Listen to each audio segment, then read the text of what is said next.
Start ಮಾಡಿಕೊಡು.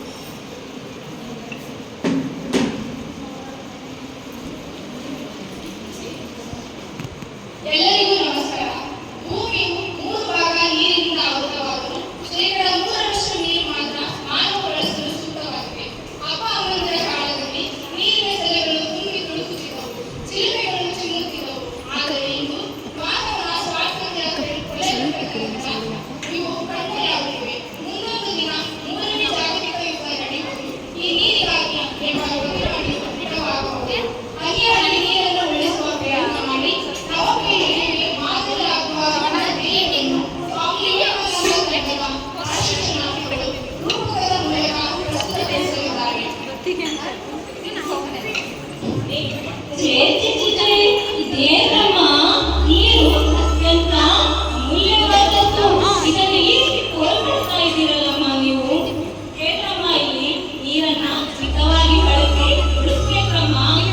ಹನಿ ಹನಿ ನೀರನ್ನು ಸಂಗ್ರಹಣೆ ಮಾಡಿ ನೀರನ್ನು ಸಂರಕ್ಷಣೆ ಮಾಡ್ಬೇಕಮ್ಮ. ಇಲ್ಲ ಅಂದ್ರೆ ಮುಂದೊಂದು ದಿನ ಇದಕ್ಕೆ ನೀವು ಭಾರಿ ಬೆಳೆ ತರಬೇಕಾಗುತ್ತದೆ. ನಾನು ಹೇಳಿದ್ದು ಅರ್ಥ ಆಯ್ತಿಲ್ಲಮ್ಮ ನಿಮ್ಗೆ?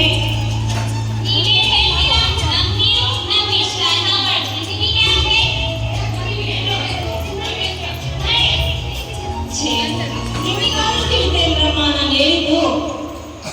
ನಮ್ಮ ನೀರು ನಮ್ಮ ಇಷ್ಟ, ನಮ್ಮ ಗಿಡ, ನಮಗೆ ಬೇಕಾದ್ರೂ ಆಗ್ತದೆ. ನೀವೇನು ಕೇಳಕ್ಕೆ ಹೋಗಿ ನೀರಮ್ಮ, ನಿಮ್ಮ ಕೆಲಸ ನೀವು ಹೋಗ್ತಾರೆ, ನಮ್ಮ ಕೆಲಸ ನಾವು ಹೋಗ್ಬೇಕು.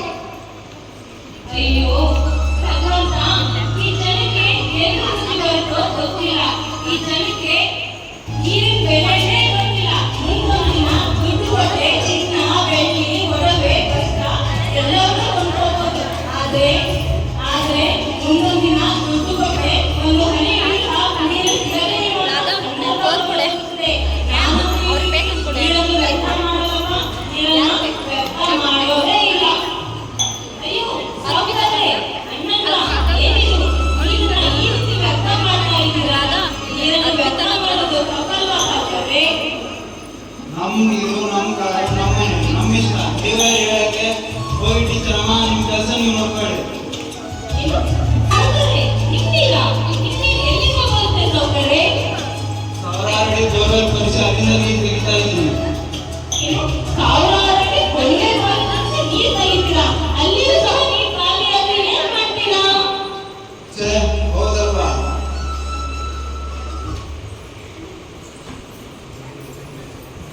ಕೆಲವು ವರ್ಷಗಳ ನಂತರ ನೀರಿನ ಸೆಲೆಗಳು ಬತ್ತಿ ಹೋದವು. ರೈತರ ಬೆಳೆಗಳು ನಷ್ಟವಾಗಿ ಕಂಗಾಲಾದರು. ಊರಿನ ರೈತರು, ಮಹಿಳೆಯರು, ಮಕ್ಕಳು ನೀರಿಲ್ಲದೆ ಮುಂದಿನ ದಾರಿ ಕಾಣದೆ ಪರಿತಪಿಸುವ ಸಂದರ್ಭ.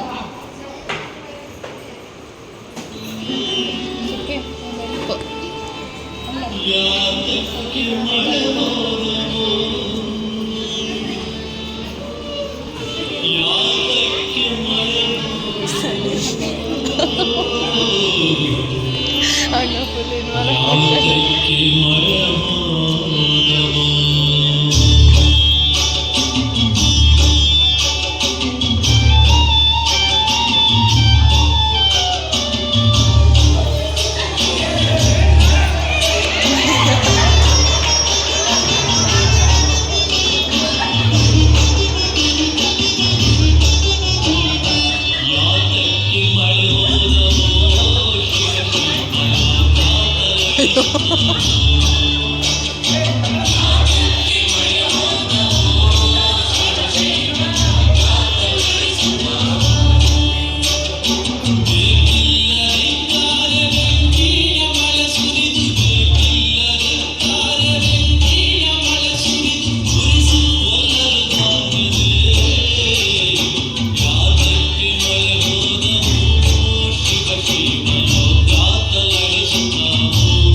ಅರೇ ಅಣ್ಣಂದ್ರ, ಅಕ್ಕಂದ್ರ, ಓ ಸೌಕರ್ಯ, ಎಲ್ಲ ಇಲ್ಲೇ ಇದ್ದೀರಲ್ಲ.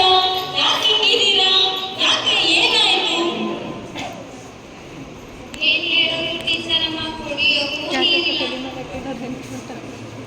ಅಡಿಗೆ ಮಾಡೋಕ್ಕೂ ನೀರಿಲ್ಲ. ಏನ್ ಹೇಳ್ತಿ ಟೀಚರ್ ಅಮ್ಮ?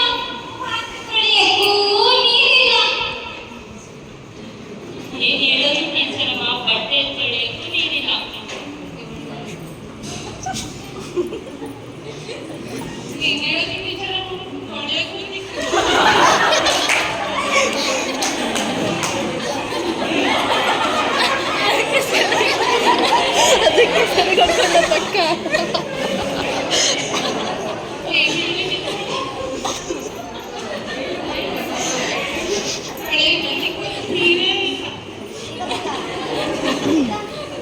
ಬೋರ್ವೆಲ್ ಕೊಡಿಸಿ ಒಂದು ತಿಂಗಳಾಯ್ತು ಟೀಚರ್ ಅಮ್ಮ. ನೀರೆಲ್ಲ ಬತ್ತೋಗಿದೆ. ಬೆಳೆಗಳಿಗೆ ಬೆಳೆಯೋಕ್ಕೆ ನೀರಿಲ್ಲ, ಕುಡಿಯೋಕ್ಕೂ ನೀರಿಲ್ಲ ಟೀಚರ್ ಅಮ್ಮ.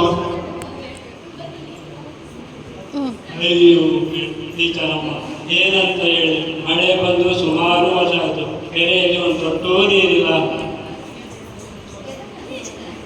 ಮಳೆ ಇಲ್ಲ, ಬೆಳೆ ಇಲ್ಲ, ರೈತರು ನೇಣಕನ ಪರಿಸ್ಥಿತಿ ಬಂದಿದೆ ಟೀಚರ್ ಅಮ್ಮ. ಓ ಹಾಗಾ? ಈ ಎಲ್ಲ ಸಮಸ್ಯೆಗೆ ನನ್ನ ಹತ್ರ ಒಂದು ಪರಿಹಾರ ಇದೆ. ಎಲ್ಲರೂ ನನ್ನ ಜೊತೆ ಬನ್ನಿ.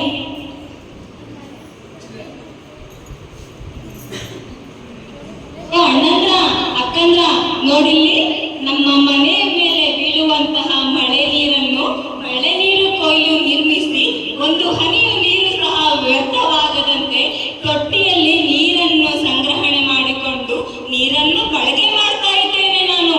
ಅಣ್ಣಂದ್ರ, ಒಂದು ವಿಷಯ ಗೊತ್ತಾ?